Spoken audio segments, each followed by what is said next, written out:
Well, welcome back to...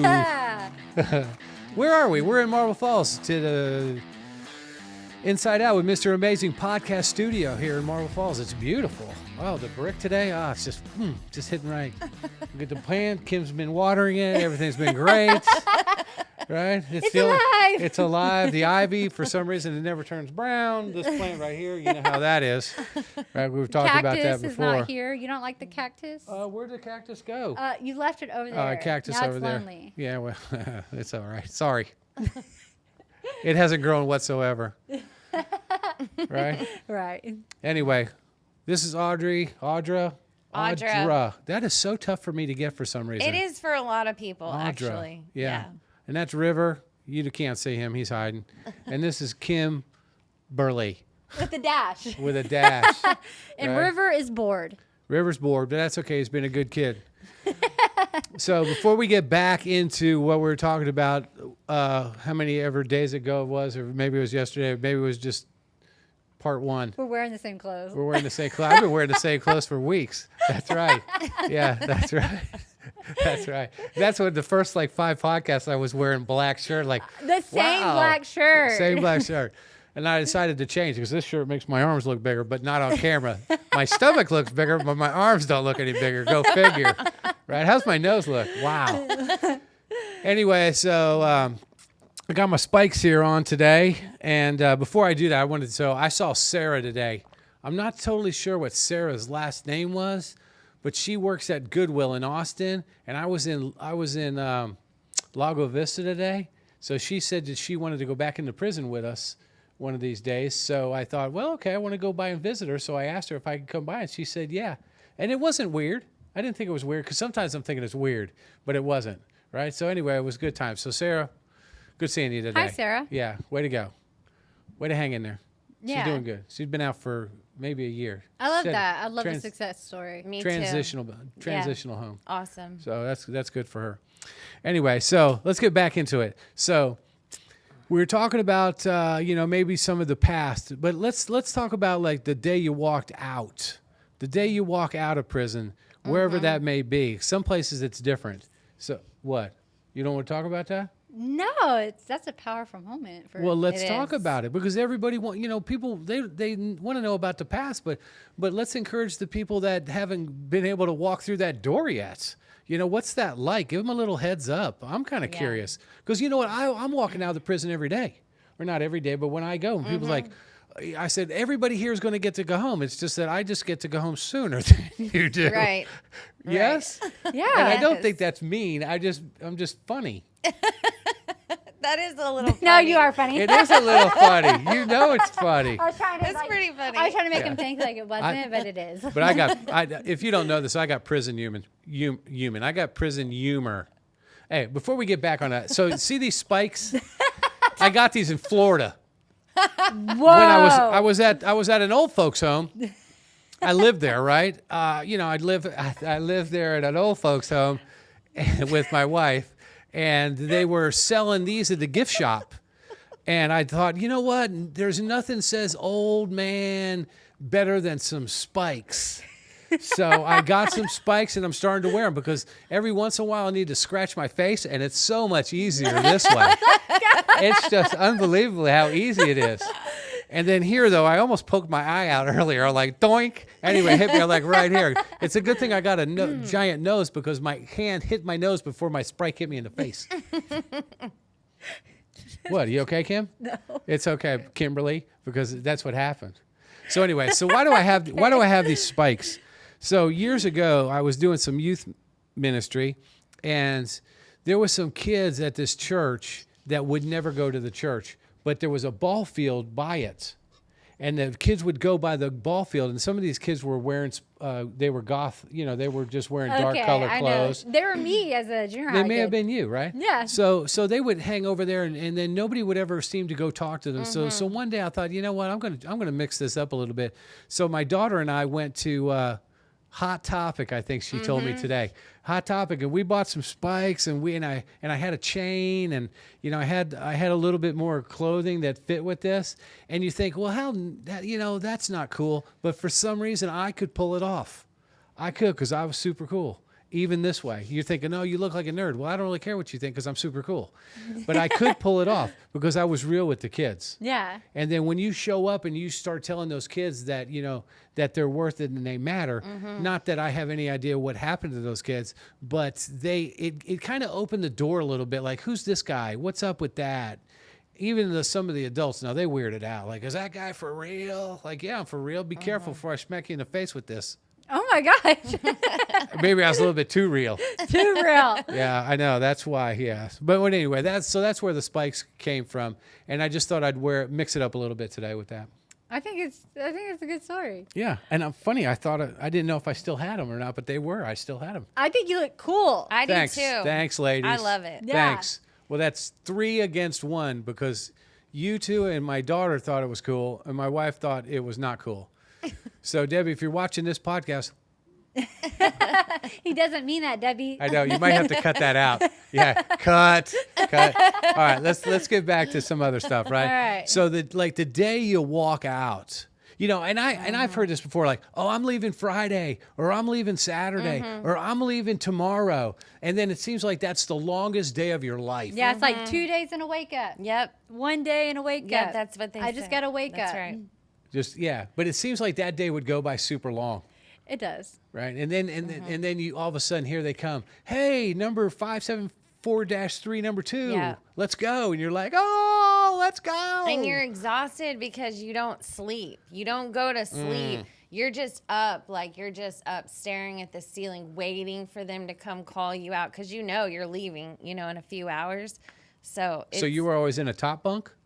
Well, I was in a 2-man cell, actually. 2? 2-man, yeah. Okay, yeah, not 2 yeah, like. Yeah, no, they didn't have bunks, but we had 2 beds side by side When you left, when I left. but not in San Saba. That was a mess. Oh gosh, I mean, that was horrible. double That ducker. was literally like 30 people all stacked on top of each other Yeah. in a train car. That's what those are, train cars, real small.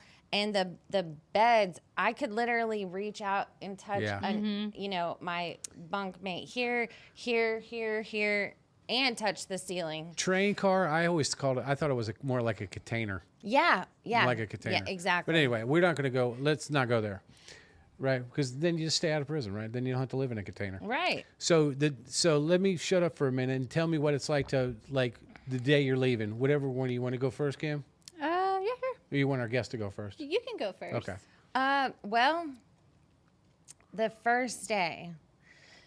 So obviously they come, they get you up. You haven't slept. Then they take you. I think I went to Crane just for an overnight. And then I remember the first time I ever got stripped. I remember the last time. I'll never forget it. Because the officers, they're yelling. They're not very kind sometimes. Some of them are. But I just remember thinking in my head, this is the last time I ever have to do this. And I'm so grateful. So I didn't even care. I just went through the motions and Hang on a second. So they think you're going to take a bag of chips with you, or some I know soups, or what are you stealing? I know. I'm not taking nothing with me. Nothing. Absolutely. Yeah. And then they take you from there to the bus station. And it's the weirdest thing. The weirdest thing is going from you're handcuffed to you're not handcuffed. Yeah. Right? Like you've been handcuffed for this amount of time, and you've been in shackles, and you have been held captive. And then all of a sudden, they just take the cuffs off of you, and you're like, wow. I mean, it was amazing.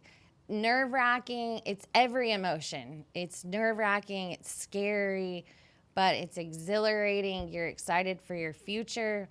You're thankful, so thankful, or at least I was. I was thankful that God walked me through it every single step. And, man, the first meal, remember your first meal out? Your first meal, sleeping in a real bed, things like that. Having air conditioning. We had AC at Lockhart, but not at the other unit that I was at. So it's just the simple pleasures in life that you take for granted, people take for granted. Like a fluffy pillow? Yep, like a fluffy pillow. Or even the best for me was hugging my kids for the first time. Mm-hmm. That was like overwhelming. Yeah. Amazing. So you left from Crane?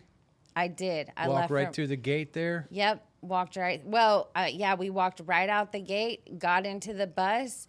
We were no longer cuffed, and she took us to the bus station, and then I went to Dallas, which is where I'm from and live. Okay, so there was a bus station there in Gatesville? Mm-hmm. Okay. Yeah. So a great day. Great. It was amazing. It was scary. I mean, because you're starting over from scratch, basically. So it's a little scary, but also the other thing too, maybe because I only did 4 years, people would say like, are you going to be able to go like, acclimate back to society? And I'm like, I did 35 years in society. I only did 4 in prison. I was in prison, but prison was never inside of me. Yeah. So to me, it just felt like coming home. You know, it wasn't like a huge struggle in my mind. Yeah. I was just so grateful. And so technology changed a lot, but not that much, not compared to like for Kimmy. Yeah. Because that's right. Technology, you know, we went from a flip phone to what is that? I mean, the biggest change that I noticed was Apple Pay, right? Where you can just go like this and you put your phone up and it just clicks and pay. I was like, wow, that's cool, you know, but that was pretty much the gist of it. Wow. All right, what about you, Kimberly? Because I don't think we've ever talked about this before. No, so I kind of like have a different story where as she got out, went to a bus and went home. I actually when I made parole, I was taken to a rehabilitation, the Halbert unit, which is like a Safe P program. It's a rehabilitation program. That's right up the street here. Right up the street. We should go say hi. Yeah. Yeah. Just drive by. I actually, you know, I wouldn't mind seeing the counselors. I actually worked for them when I was in there. It was crazy. I always had a favorite. Everywhere I was in the prison, it was weird. So I got out. The transitional house that I had to go to that was mandatory was not the one that you knew about me going to in Austin. So my story is crazy. So the night of, right? The day before, in that unit, like the counselors are like getting all your paperwork and like giving you a successful completion of program, blah, blah, blah. And you have to wait for a parole certificate to come from Gatesville. They told me my parole certificate was not going to be there. So I have waited 12 years for this moment, right? And you know what? I did not get upset. I was upset a little bit, you know, at first. I was like, what? You know, but I was just like, in the back of my mind, I just kept saying, God, like, you got this. Like, you got this. If I have to stay here, you got this. Like, I'm fine. It's going to be fine, you know? And so they still did. TDCJ did their part, right? And they still packed me up. So I still stayed up all night, you know, still packed up, still did all that. And the day of the early morning, I was expected to leave at 2 o'clock. I was still being told, oh, we don't have your certificate, blah, blah, blah. Now it's like, okay. That would be so I was worst. like, okay, and everybody else is freaking out around me about it. And they're still like super excited about them leaving too. So, but they still made me go through the whole process of like, you're leaving. But then they were telling me I'm not leaving, that I would have to like, you know. So I just kind of like went with the flow. And I was just like, yeah, blah, blah, blah. You know, I was so happy still, you know, because I was just so much closer, you know. Yeah, that's right. A future I never even imagined me having. Like my whole last 7-8 months of incarceration after I found out I was going home was just like nothing bothered me. I was on cloud 9. Nothing bothered me. That's Praise right. Jesus. I love you. God loves you. You know, like I'm just insane happy. How's the food? It's delicious. Yes, like I'm right. even like off my diet, eating everything, you know, because I'm just like not a care in the world, you know, whatever. So last minute, we're about to load out, and I know that I'm about to be turned around when I get to that gate, but I was still going to walk that walk anyways, right? Because I was happy about it. Yeah. And last minute, they're like, yeah, you're leaving. We got your certificate just Okay. now, so you're leaving. So the process was a little different for us because, like, we have to get taken out of retreatment and all that, not just prison, all the treatment as well. So I'm going through all this, and then they, where I was being released from, they, you know, give you your clothes. Mm-hmm. It was Yeah. I was just Terrible crazy. You know, clothes, terrible. you think like, you imagine like what you're gonna look like when you get out. I look like SpongeBob SquarePants, and I thought it was so funny. That's like, right. It was just so comical for me. I was just enjoying it. Yeah. Because I was like, oh my gosh, my Me pants too. came way up here. Anything that wasn't white or Anything. beige. Yeah. And Yeah. I think I got like the craziest colors. Yeah. It was like gold Plaid, and blue yeah. stripe. It was just funny. It was just a funny But at day. that point, you don't even care. Right. You're just so thankful. It's just, so what Yeah. really got me is whenever I got in the van. We all had to get in the van to go to this halfway house, this TDCJ halfway house. And when I got in there, my nerves started getting bad because they didn't put handcuffs on me and I wasn't used to it. And like I had was waiting behind the van with my hand behind my back, and they were like, "What are you doing? Get in the van." And I was like, "Oh, okay." And so I get in, and when we like go through this windy road, and whenever I see us past this sign that says the name of the prison, and I know from my years of working at the prison where I got to work outside because I was trustee and stuff, like that is like the front of the road, and that's when it hit me, and I just want to cry thinking about that. Like, Don't do it. I Don't just, do it. like, put my head between my legs, and I just started crying, and it wasn't like fear, but it was just like all that time that I stayed faithful to God. You know, even in the hardest moments, even in those last couple hours when I was like, God, I know you're going to do something great, and I'm not even worried about it, you know. And all it took for me to get to where I was, it just all hit me at once. It did things like, that is not your life anymore. You know, that's not going to be, like, I really stood on the promise of, like, God's letters to the captives, not just a hope in a future or hope and expected end, but like the whole letter, like, you know, you go and you prosper and, you know, have families, and, you know, it means something different in a different like way, right? And for us now in modern days, but I did all that and I was faithful, and I just felt like, I always tell people, like, it felt like I was being rewarded for faithfulness finally. And I know that sounds crazy because everyone's like, eventually you're going to get out of prison. But I felt like that was like a reward for me to experience it that way without all of the hustle of family being like, oh, blah, blah, blah, blah, blah, blah, blah, and all in your face. Yep. I got to experience it like in solitude with him. And it was just like me and God walking out of that prison together. Is it one of those times where you know what's happening, but you're thinking, you know, like it's like you're in a picture or something? Yeah. Yeah, like You it's know? Surreal. What did they say? Yeah. Outer body experience. Yes. So I had that. I really did have that whenever I got out, and I got to the halfway house where I had to go. You know, I just like, I was watching like all these trees, and cars zoom by, and all these crazy looking cars. Yep. I was watching the guy who was driving, him and the person with him, his co-pilot, they were like on their phone and they're doing this. And like they had those kind of whenever I left, right? Like FaceTime wasn't big when I left. So like I'm just like watching, I'm just in amazement at everything. Can I cut you off for a minute? Yeah. Well, yeah, of course I can. You know what that reminds me of? What? It reminds me of last week's lesson when the What? blind guy gets to see. Yeah. And you're like, there's a McDonald's. Oh, look at that guy on his phone. Look at that tree over there. Oh my God, there's no handcuffs. I wish my life mom Katie was here because she has a story. So whenever I was in prison, you have a radio. You can buy a radio. So that's how I escaped. I'd listen to my radio all the time. Okay. So I heard commercials all the time. The Radiant Plumbing, Radio Air and Plumbing. And I was like, you know, I've listened to them for 12 years straight.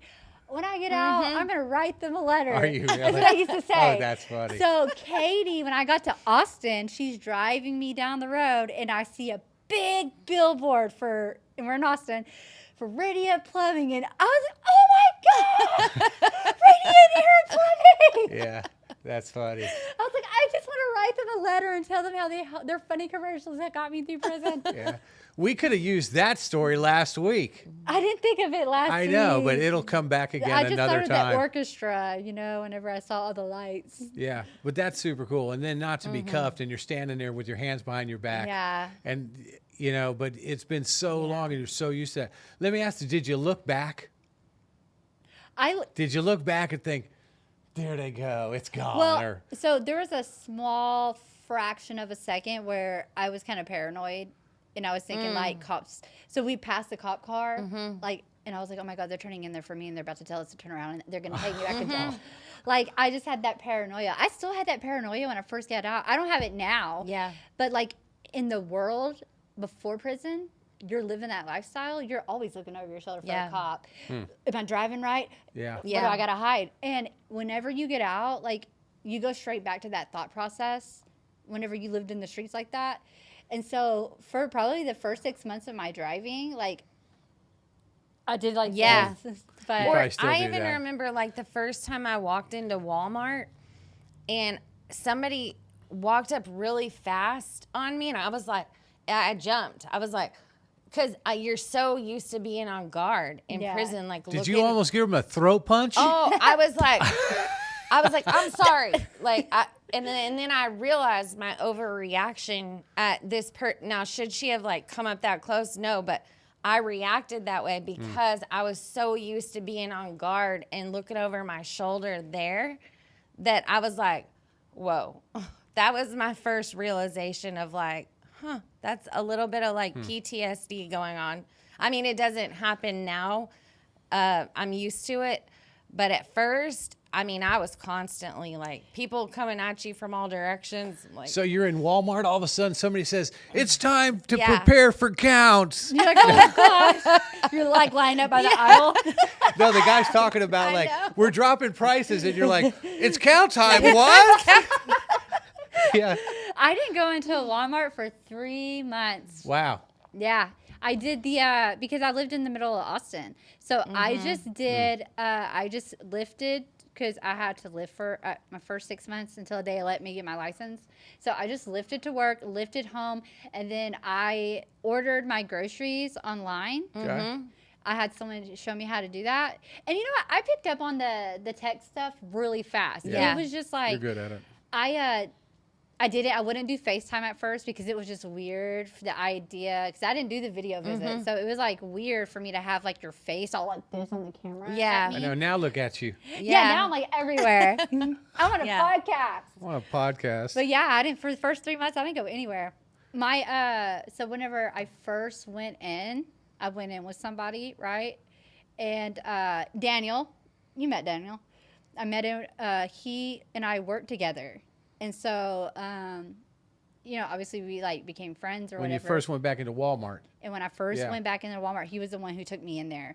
You're like, nothing's changed. Him and Al, my other friend I tell you about, the one who likes to critique our podcast. That's all right. Way to go, Al. We could use some critiquing. They kind of like showed me my first everything. Like kind of like exposed me to the world little by little and like show me good parts of it. Yeah. Because I didn't know. And Katie showed me a different part. And man, let me tell you, life is so beautiful. it on is. this side. It is beautiful. Yeah. Sometimes I wake up and I'm walking down my hallway on my way to like, feed my pets and make my coffee, and I'm just like still overwhelmed. I'm like, oh my gosh. Yeah. It's Amazed. good. Yeah. But you went to a halfway house. So Yes. you had a little bit of, have a place to stay, get you a job, which you already had a job because of what you did in Lockhart. Yes. So then you had a chance to save some money, right? So, that's fantastic. Yes. Yes.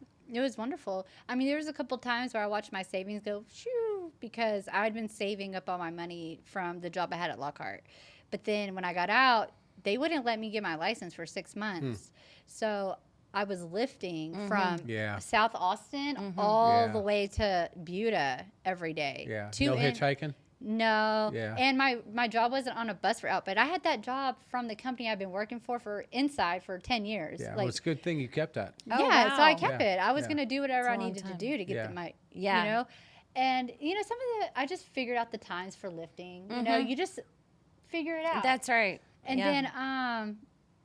then, so I bought that car. My savings went, but then I built it back up a couple times, and I had to pay rent where I was. It wasn't like I just got a free ride. I had No, to but pay they rent. didn't. It's not like they charged you more than. Definitely not what I'm you paying know, now for rent. Yeah. Yeah. But yeah, Okay. So thanks. yeah. We're probably going to get more into that, not today, but we're going to because it's not over with. Well, it's never over. It's with. never over with. Let's hope it's never over with. So when you went home, you mean you go home, you have a place to stay, you stay at your parents' house? No. I mean, you just stop at the bus station and say, let me just sleep here under this.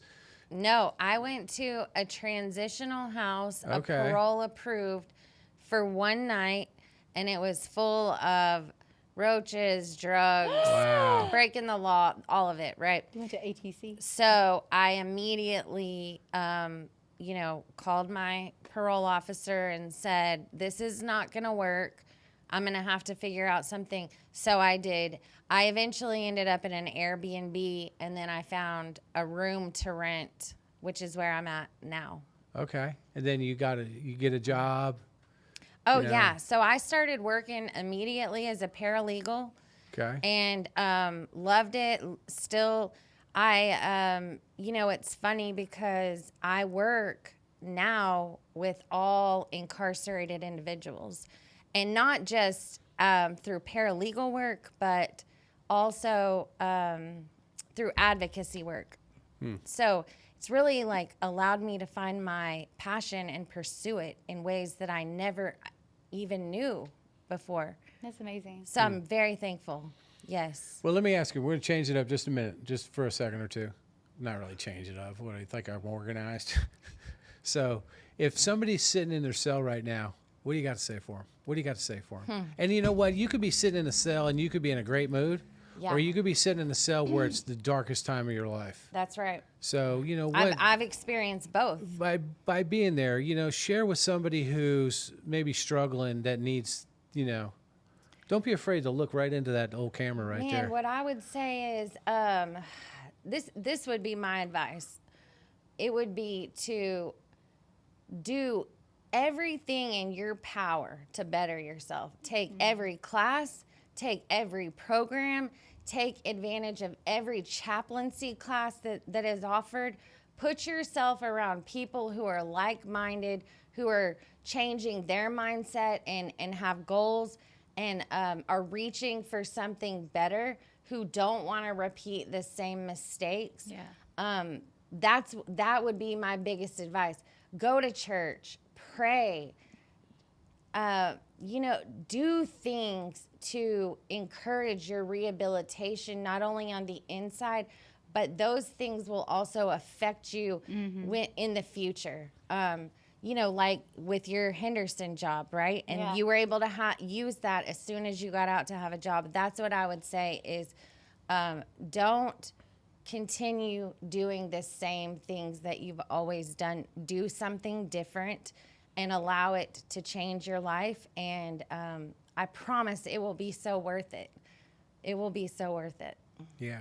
Not that it's easy. It's very Not that hard. it's easy. It's not easy at all, but it's worth it. But then again, doing stupid stuff isn't easy. No. Because that just makes things That's even right. worse. So if it's going to That's be right. difficult, we might as well make it difficult good That's Yeah. right. instead of difficult crazy. That's right. No doubt? No doubt. All right, well, that's some good stuff. Amen. Huh. Well, why don't we look in the Bible? Let's look at the Let's Bible. Okay, do just that. look at it. Okay, well, that's good. I see some highlighted, or is that your Bible? You don't color? know. I don't have anything highlighted. Oh. Somebody asked me the other day, one of the units, like, how come we don't get highlighters? I said, well, because, somebody Contraband. We'll turn Yeah, it into contraband. something. Yeah, I turned it into right. something. So I heard the other day that sometimes girls need Effordent for their false teeth. Yeah. Right, which I get that. Especially if you don't have no Effordent or you don't have any money on your books, right? Inching it is what they call it. Inching it. Effordent's not. Indigent? Indigent. I didn't even know what he was said- trying to say. He said Indigent. Indigent. Indigent. Yeah, indigent. Indigent. Indigent. Do you know what that means? Yeah. If I was right now, I'd write them both a case. I would. I'd write them both a case 45 right now. across the board. Yeah, that's Oh for my sure. gosh. Yeah, they That's both a need a little case. steep, Okay, man. indigent, whatever it is. Indigent. What that is you don't have any money on your books, and nobody's putting any money on your Right. books. Yeah, and So- it's called indigent. Yeah. So thank you. That's the word of the day, George. So, yeah, I never said I was educated, but that's okay. I don't need to be educated. So, the evidence expensive, and if you don't have it, so next thing you know, you can't put your teeth in. So then, next thing you know, you have a tendency to have lower self-esteem because now you're walking around with no teeth. So then, sometimes the chaplain, they'd ask me, "Hey, can you get us some Efferdent?" So I said, "Sure," and I didn't realize that stuff is really not all that cheap. It's It's not. expensive. So, we'd get like 100 deals of it, and then come to find out is the girls that needed it, yeah, they'd glue their teeth in there, but other girls would get it and use it for glue. Oh, Like really? they would glue pictures and glue stuff. Right. And then, and then there was something else they were using it for. They would bleach clothes with it. Yeah, maybe we shouldn't be telling them what to oh, use yeah, it for. maybe. No, that was Yeah, my that's- fault. But whatever, you Yeah. probably already know that. What am I Yeah, saying? they already know. already But they But do, yeah. or dye your hair Yes, with certain that stuff. too. You're like, wow. Yeah. I mean, I just used to make glue out of milk and water. Well, now you Yeah, know me if you too. need. I did Well, that too. would be cheaper than Everett. But anyway, Yeah. so then what happens is a couple of people are using it for the wrong reasons. Now they have a hard time getting it in there because of people being stupid. Right. Yeah. Which is unfortunately because when you give somebody some Efferdent and they get to put their teeth in, they are so thankful. Mm-hmm. I mean, they are super grateful. I'm gonna be real. My back teeth are not real. Well, you know that. Well, I didn't know that. How would I know that? Okay, I don't need to Because know that. You knew I was going through dental work. Okay, yeah, I do know that. So but I had just- no back teeth. They took out my back teeth in prison. And so my back teeth, well, now they're in a class. But at first, Right. I had to glue them. And I can't tell you, like, what I would have went through if I had teeth and then I couldn't have teeth. Like, that Yeah. would break me. Yeah, it Yeah. would. So something else while I was thinking about the indigent, no money on your books. The thing about it is, I'm sorry. we don't really ask people for stuff. We don't really ask people for money, right? We just don't because I feel as though God's going to take care of it. But sometimes people need to know that we've been known to, and we can't do it everywhere because it's a lot of money, and you know what? But we've been known to take hygiene into some prisons, and we would take some shampoo, and not those little tiny bottles, not that, no, Full-size bottles. full-size bottles with like 3 full bars of soap, not the little green stuff. Yeah. Like the prison soap. That whoever's watching this, if you haven't been to prison, you know what the green soap is. Yep. But everybody else, you'd throw the soap away if it was that small at your own house. Yes, you would. But anyway, so we get some hygiene, and then what's crazy is one time we started giving toilet paper away, which seems so weird to give Yeah. toilet paper away. But toilet paper in the prison That's system, gold. especially the soft stuff, not the 1-ply. Yeah. We're not doing the 1-ply. They get enough 1-ply. But we're talking about stuff to where you can use it as a pillow. Yeah, like Charmin. That's gold. Yes, it is. One ply is gold. Toilet paper Yeah. and tampons in prison Oh, is you didn't gold. say that, did you? No, we don't do tampons. Well, maybe No, you but- should. We don't do But I'm just saying, those are the two. That's Those what are you the get for having two two girls on the most podcast. important things Yeah. to females in prison. But they usually have those. They usually have those for girls. Yeah. Okay, but what if whatever. they I'm run- not going there. what We're about- not yeah, going you there. don't want to Out. go there. All right, now somebody's going to be like, I'll get you a box of tampons, Tom. Like, okay, great, thanks. So that didn't sound like I'll be tampon Tom for it. Tampon time. Anyway, wow, that went bad in a hurry. So what I'm getting at is this. The hygiene, like if we went to Lockhart, I mean, you're talking about 1,000 people. You're talking about 1,000 shampoos, 1,000 conditioners, 1,000 toothpastes, 1,000 deodorants, 3,000 soaps. Yep. 2 rolls of toilet paper. So, that's 2,000 rolls of toilet paper. Yeah, it was and a then, lot. And then every once in a while, we could get in some toothbrushes. They started freaking out with some of Oh, the those toothbrushes were because But, Yes. like to get a full-size Amazing. toothbrush is just like a miracle. Not a miracle, but, well, you know what? It may no, be a it miracle. was. No, it really So was. for us, as U2 Ministries, we like to do that, not just because people need hygiene, but it gives us credibility, because when you go in there and you're handing people stuff, they start to realize that you care about them. That's right. And so it gave us credibility, because not only are we talking it, we're walking it. Yes? So look, I'm not asking you for anything. I'm just bringing it out to you to tell you, if you ever wanted to be a part of that, you can help us financially with that. Yeah. I'm not trying to guilt anybody in, or I'm not trying to, but sometimes we just don't know what to Yeah. do. Sometimes we don't know how to help. Well, and and that you is an didn't- amazing way to help, because you know what? Especially for girls, because next thing you know, a girl can wash her hair, she can brush her teeth, she can put some deodorant on, she can smell nice, and it makes her feel like a human being again. Right. And when you can start to feel like a human being, and you start to feel as though you're worth it, then you start to change your attitude. You start to change your worth, your value. And next thing you know, you never know, by buying somebody some shampoo, you may have just changed somebody's life, because maybe that's what God's using the tool for that. That's Is right. that so right? It's so I'm not right. trying to put a plug out there, but while we were talking about it, I just wanted to put it out there, because sometimes people think, where does all that come There's from? a need. There is you a know? need. There is a need. Well, and you didn't say that at the front of the whole line, there you are in your cape, right? When we're all standing in line getting our hygiene, and you're just up there spreading hope and love and encouragement, and running around in your cape, making us laugh and looking into our eyes and saying, you are not defined by the worst thing that you have ever done. Yeah. Which meant so much to me when I was in prison. Yeah. Well, it's true. Well, I've already But- told you plenty of times. Yeah, Y'all make me but feel I like a don't, human. I'm sure that, but the thing about it for me is, though, I've been blessed with that. I've been blessed with the ability to go into the prison. I've been blessed with, because I didn't get my personality. I didn't make my personality. My personality came from God.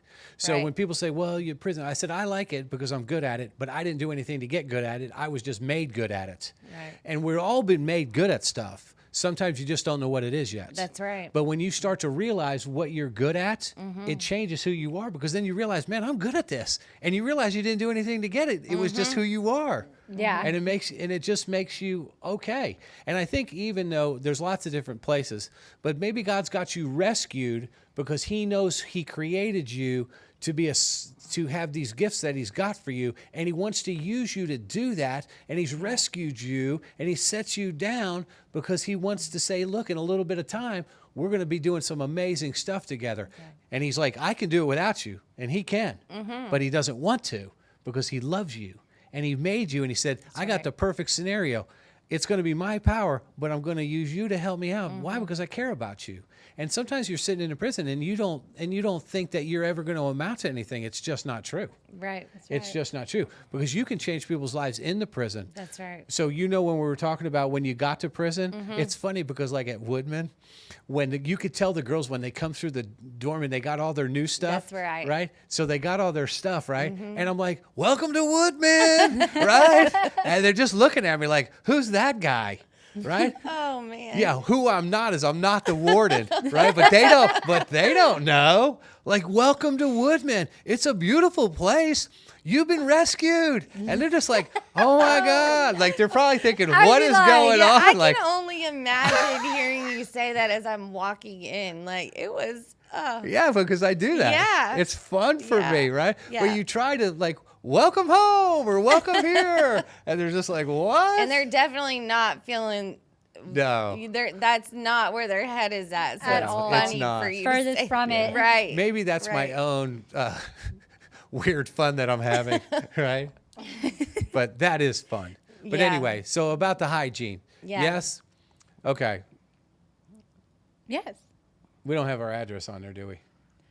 I can pull it up real fast. Hey, at the end of this podcast, we're going to have our address. Yeah. So if you want to I'll put it donate in. money, if you want to just share something, if you just want to be positive, if you want to say something negative, go right ahead. Or you can visit our website, Oh, u2ministries.com. That's the letter U, Too, ministries, one word, .com. or you can go there. Yes. Anyway, just be a part of what's going on. And you know what? If you're doing other stuff at other places, man, fantastic. Way to go. We're just throwing it out. Yeah. Throwing it out there. Because you know what? God's going to take care of it one way or the other. That's right. It's just the way it's always been for us. Okay, so I don't even know if I can even apply this to what we've been talking about today, but I bet you we can somehow. What is it? Shadrach, Meshach, and Abednego. Well, which aspect are we going? We're going to go, Fiery furnace? we might go to the fiery furnace. Because we were in the fiery furnace. You were in the fiery furnace, right? So I'd like to tell you something that some kid told me years ago about Shadrach, Meshach, and Abednego, but I'm not totally sure I can do it. Anyway, I'm going to do it anyway. So we was in a youth group, right? And this kid named Eric, I know Eric, if you're watching this, which I don't think you're going to, but you might. One time somebody said, oh, Shadrach, Meshach, and Abednego. And he said, oh, you mean my shack, your shack, and to bed we go? And I'm like, what? Anyway, ever since that, I cannot say that without thinking that. Well, at least you remember it now. Right. I do remember that. But have you ever heard that before? No. I never have either. I'm just like, this Eric, it's still, I'm not saying it's funny, but it was just like caught you off how guard. young was this kid? I mean, that, I think it was high school. Kids are funny. Kids are funny. But anyway, but we're not going there. We're going to go to Shadrach, Meshach, and Abednego. Yeah. Okay? Now, if you don't know the Meshach, and story, Abednego. get into your Bible. It's in Daniel chapter 4. So Shadrach, Meshach, and Abednego, they're Jewish, and they are in captivity with the Babylonians, I believe. And there's a King Nebuchadnezzar. What a name, right? What's your name? Nebuchadnezzar. Right? I mean, if it's like a 50-word Scrabble deal or the Z's, that would be fantastic. Kneezer. And I'd be thinking, oh, because God bless you. Did you just sneeze? Anyway, you're right, Debbie. I'm not funny. So anyway, there was these people that didn't like Shadrach, Meshach, and Abednego. So they went to the king and they tried to tell him that they were being dishonest. And they told the king that, that he made a decree that everybody at a certain time needed to bow down. When you heard the trumpets, you needed to bow down and worship the golden idols, right? Or that's what it was. So, but Shadrach, Meshach, and Abednego, they didn't want to bow down to the golden idols because they were only going to bow down to the Lord. They had so much faith that it was either Jesus or it was nobody. But then these people said, Shadrach, Meshach, and Abednego, they're not bowing down. But the king said, whoever doesn't bow down is going to be thrown in the fiery furnace. I don't know about you, but we nowadays get so offended by anything. Offended to the max. Could you imagine having to stand on your faith and somebody says, if you do that, you are going to wind up, you have to bow down to this. And you got so much faith that you're saying, no, man, it's Jesus or nothing. I don't really care. And somebody told me, Jim from the gym, because you're going to watch this, Jim. He was saying, you remember in Afghanistan years ago, it was Afghanistan or somewhere in the Middle East, where they had these Christians lined up at the beach or somewhere, right? And then they asking them to deny Christ, and they didn't, and they killed them all. Oh, they had them all hearing lined a up. Story like that. I don't know. Yeah. So then Jim's telling me at the beach, and I'm just like, or he was at the gym, and I'm thinking, and then he was saying, well, why not just deny Christ just for a minute or two and then get out of there and then go back to serving the Lord? Because you serve the Lord, but you don't want to die. So you're like, oh yeah, Muslim. Yeah, that's me. Right on. Right. And then you deny Christ. But then I was thinking about that. How hard would that be? It would be so easy to say, yeah, I can do that. I could just deny Christ, but not really. Yeah. But that wouldn't be right. No. And you'd have to live with it after that. And then you'd have to live with it, the guilt trip of like Peter, right? Yeah. I'm not going to deny you. And bam, here we go. 3 times. So these guys, and then I was thinking, I mean, this is some heavy stuff right here. But just think, and then they start shooting. Boom. And if you're the first guy, yeah, that's one thing because but if you're like the 10th guy, man, it's coming. And then you got strong enough faith to say, well, it doesn't really matter. It doesn't matter because I'm not going to deny my Lord. I'm not doing it. I'm going to see him in a few minutes, and it's just going to be okay. And you know what? To have giant faith like that, because you'd have to be scared. You'd Yeah. have to be nervous. But maybe the more people there was there, the more you wouldn't be scared, because then you could build on each other's faith. Yeah. Feel like you're in it together. Yeah. You're in it together. So then what happens in this particular story, which you could read it yourself, right? Because obviously if I read it to you, I'm going to mispronounce a bunch of words. Which is okay. Which is okay. So, I'm sorry. so what happens is they get they said the music goes up or whatever, and they don't bow down. So they're going to throw these guys into the furnace, and they stoke it up even hotter. It was so hot that the guys that were throwing them in the furnace wound up getting burnt. They got killed. So they get thrown into the fire. But I think here's the greatest. I wish I could do this all the time. It's easy to do it when there's no pressure, but I want to be able to do it when there is pressure. But I don't really want pressure, but I want it. I'm going to tell you right here. You gonna read it? Yeah. Is that the pressure? No. Oh. No. It says, let's see. Now, if you're ready, when you hear the sound of the horn, flute, lyre, harp, drum, and every kind of music, fall down and worship the statue I had made. That's what it is. Worship the statue. But if you don't worship, it will immediately be thrown. You will be immediately thrown into the fire of the furnace of blazing fire. And who is the God who can rescue from my power? That's what King Nebuchadnezzar, he thought he was God, right? Yeah. Who can rescue you? And there's going to be times where people will think that they're in control of your life. And just like you girls, right? You were in a place where people thought that they were really in control of your life, and really they weren't. They may have thought they were, but they weren't. Yep. Oh, yeah. Even in my deal, right? I remember one time a captain told me, get your foot off the wall.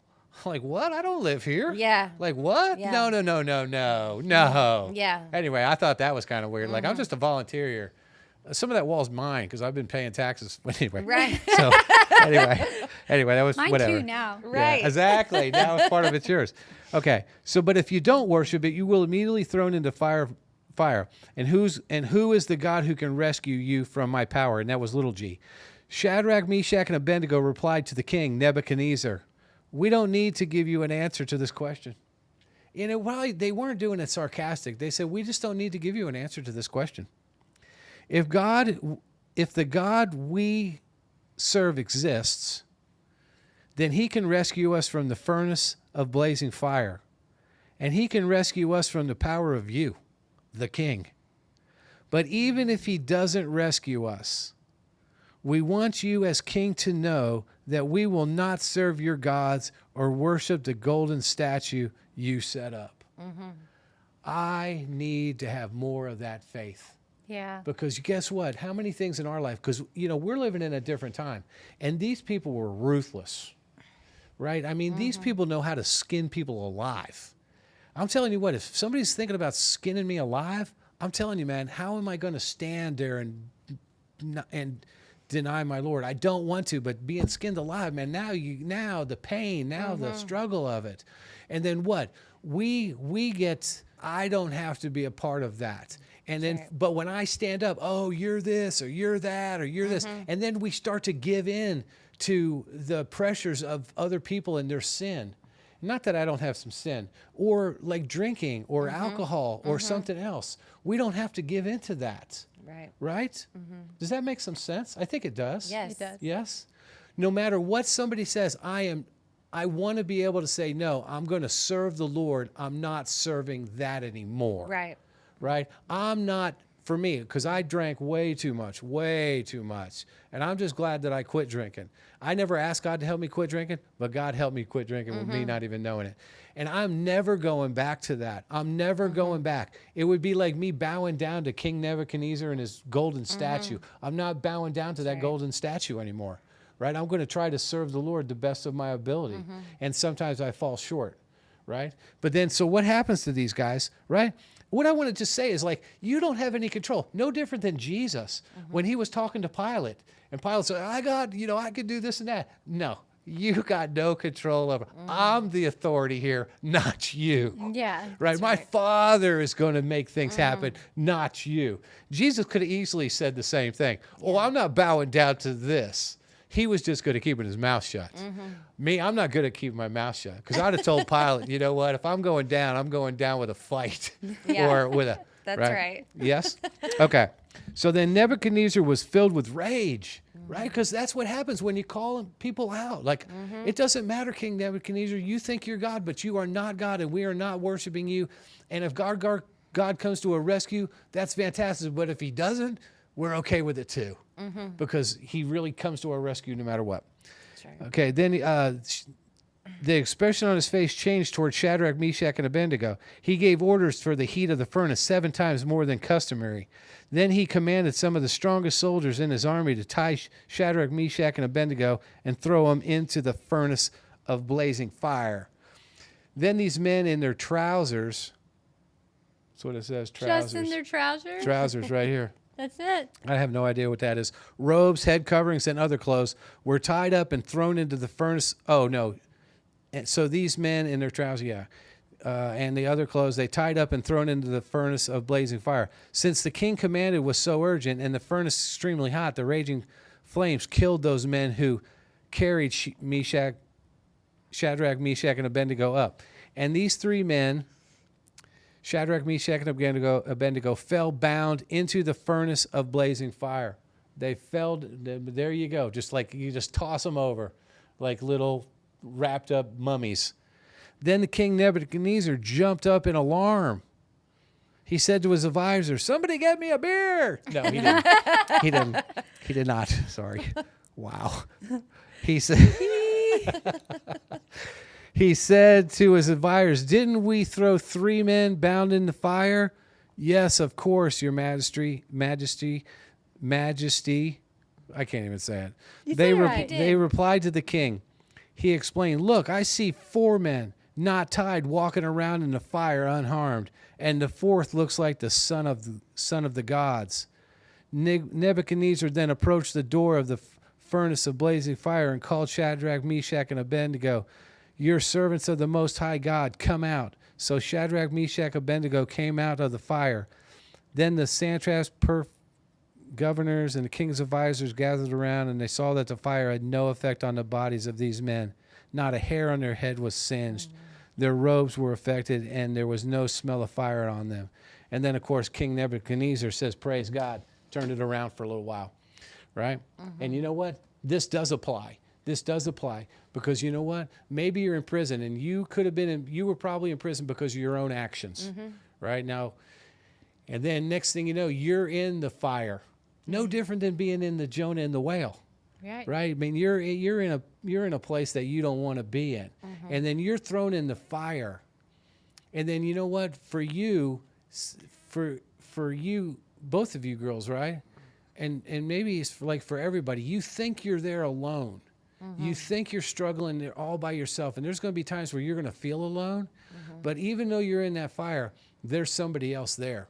And it's Jesus. That's right. And sometimes you can't see him, but he's walking right through that fire with you. That's right. He's helping you to get past it and through it. And you know what? There's some of you girls that we talked about, you don't get it together and you go back again, and Jesus is still walking through because he doesn't give up on you the first time. He's just not going to do that. But for you other girls, right, when Jesus comes to your rescue and he's walking you through it, he's going to try to get you through that front door. And he's going to make it so you don't smell like that prison system anymore. Yep, that's right. And he has changed your whole life. And guess what? Now, for you girls just sitting here on this podcast, who knows who's going to listen to this?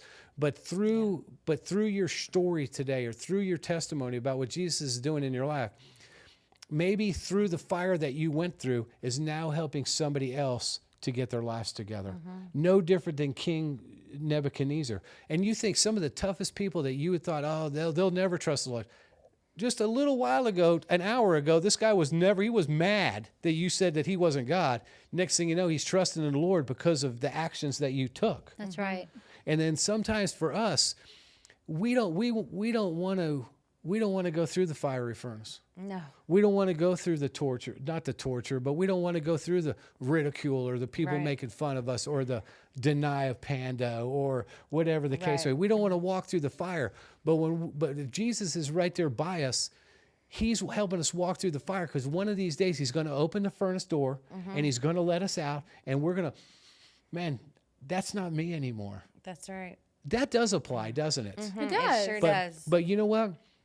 For me, I have to get to the point where even if the door doesn't open, set off. Even Right. if the door doesn't open for right. me this time, I am not going to turn my back on the Lord. That's right. How many times do I see girls, oh, God doesn't, just because God doesn't do something that you want him to do, you dump God. Yeah. Well, how about, no, that's not what these guys did. Well, if God doesn't save us, we'll come over to your side. Yeah. You know, they didn't do that.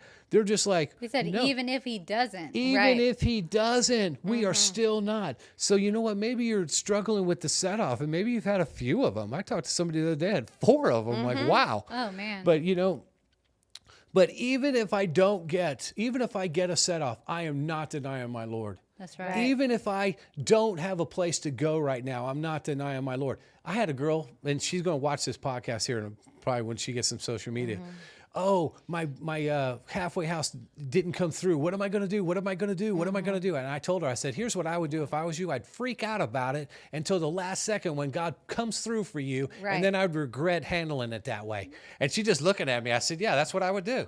Right. And I was sarcastic. That's what's gonna happen. But I was Right. so true. Right. Yeah. And then guess what? About a week before she goes, they denied her in a place. And then she, then she was telling me that. And then just about a week before she go, boom, now she's going someplace else. Yeah. And then it's better than she Man, was. that's how I'm like, God does it. That's how he does it. Right. Yeah. But if you don't lose faith, you're like, all right, you know what? No matter if this door doesn't open, I am not going to lose my faith in the Lord. That's right. Wow. That is such a great message. It's such a great But message. everybody needs this because everybody's got a scenario. We're talking about the prison system, but that's my scenario at work. That's my scenario dealing with people. That's my scenario in my all the day life, I gotta learn how to serve the Lord no matter what my situation is. That's That's right. right. And there's no tougher situation than these guys.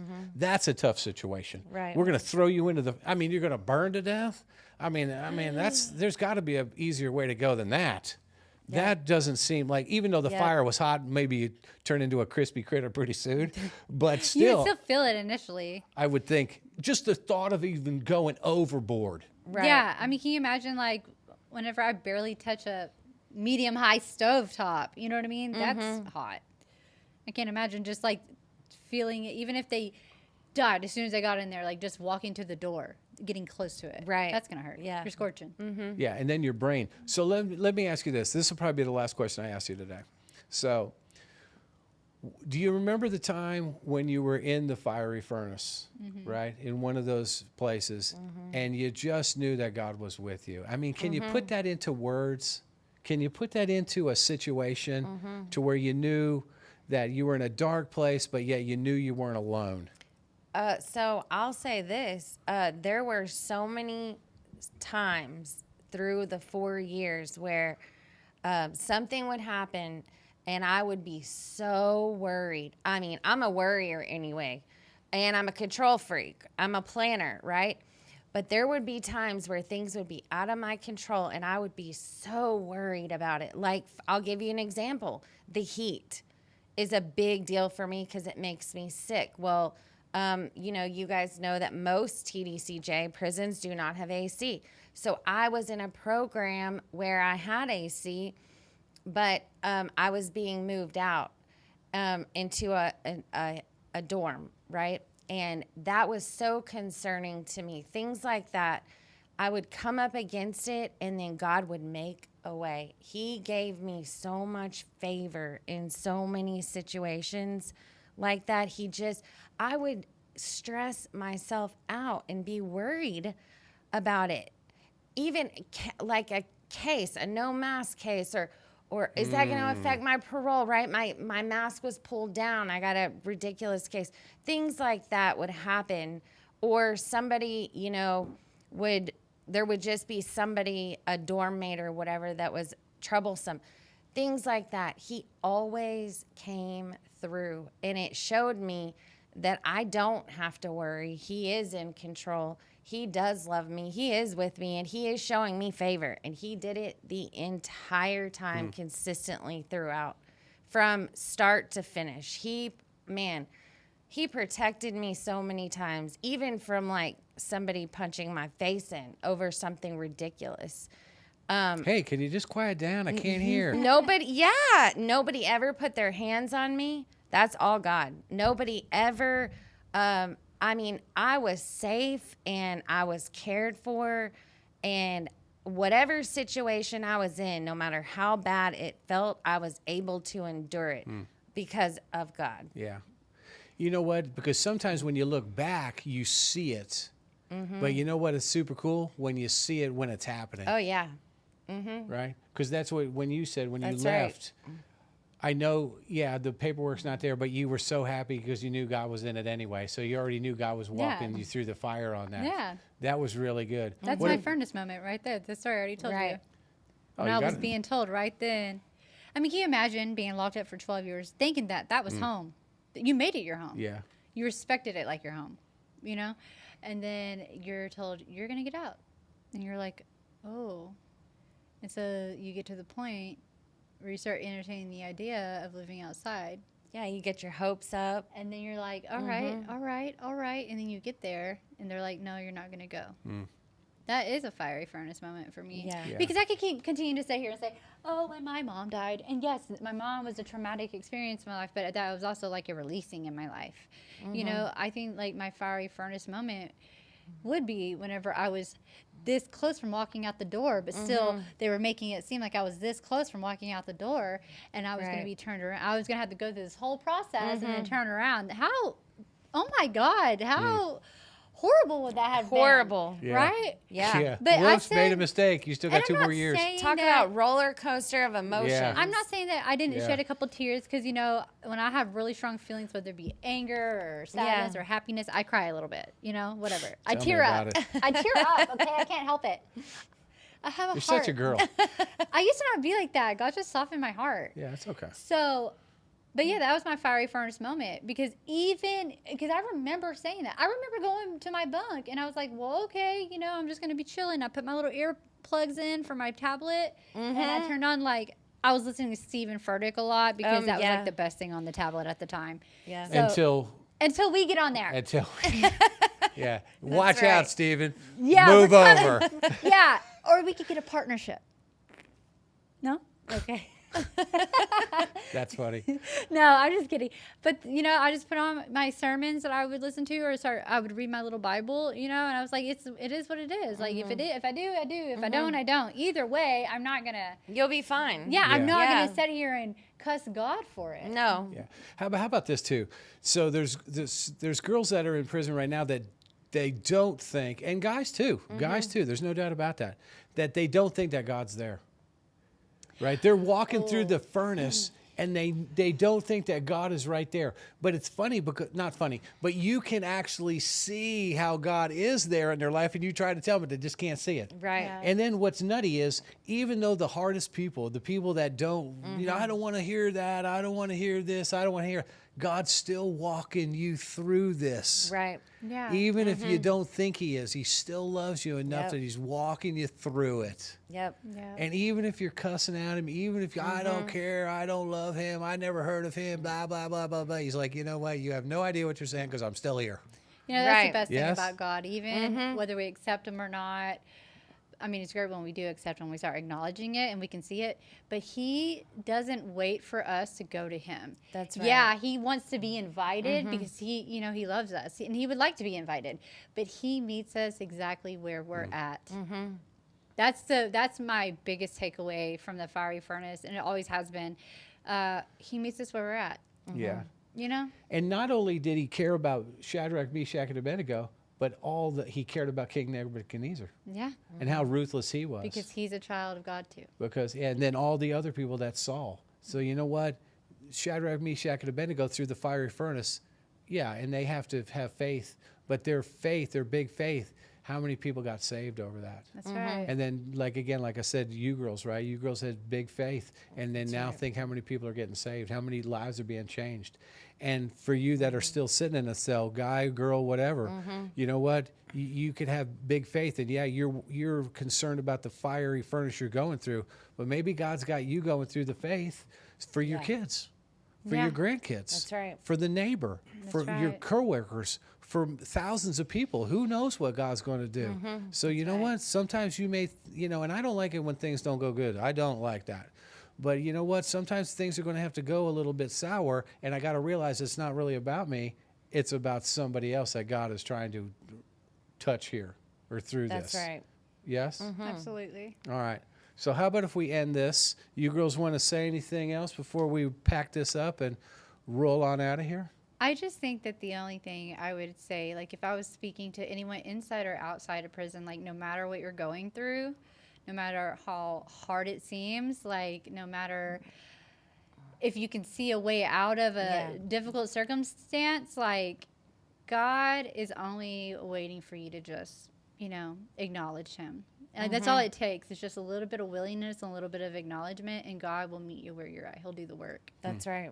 That's it. It just takes a little bit of faith that he's going to do it. Yeah. And I would rather sit in disappointment with God than than vice versa. So even if, and feelings aren't facts, even if you don't feel him, doesn't mean he's not there. That's right. I promise he's there. Open your Bible and read the word, and you tell yourself the truth, and you don't base it off of your feelings, because you're not always going to feel it. That's right. That's so true. Good stuff. Yeah. All right. Good podcast tonight, ladies.